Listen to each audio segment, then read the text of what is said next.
நான் தற்பொழுது திருவல்லிக்கேணி பாரதியார் வாழ்ந்த இல்லம் அங்கே நடைபெற்ற ஒரு நிகழ்ச்சிக்கு சென்று தற்பொழுது திருவிக்கா நகரில் இருக்கிறேன்.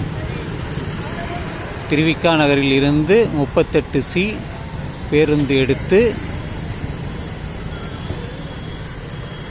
ஐஸ் ஹவுஸ் விவேகானந்தர் இல்லம் சென்று அங்கிருந்து பாரதியார் இல்லம் சென்று அந்த நிகழ்ச்சியில் பங்கெடுத்து கொண்டு தற்பொழுது திரும்பி நான் திருவிக்கா நகரிலே இருக்கிறேன்.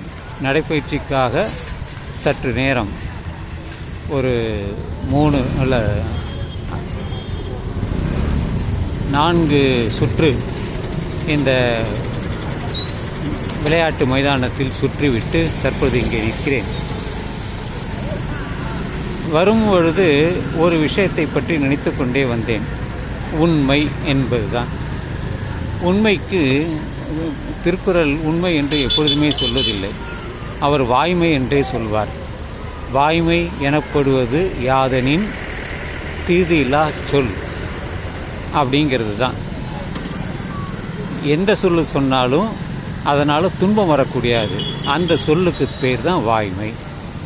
ஆனால் ஆங்கிலத்தில் யுவர்ஸ் ஃபெய்த்ஃபுல்லி அப்படின்னு சொல்லுவாங்க.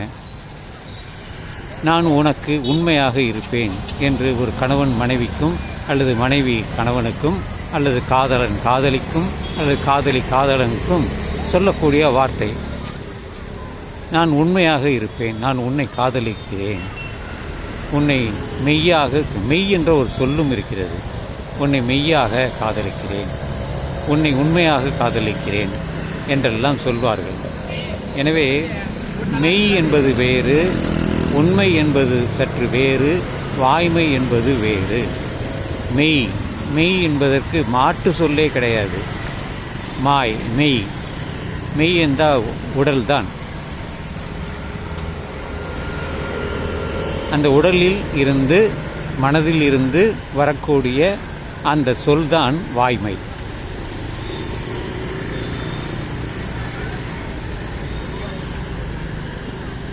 எனவே எப்பொழுதுமே நாம் உண்மையாக இருப்போம், வாய்மையை கடைபிடிப்போம்.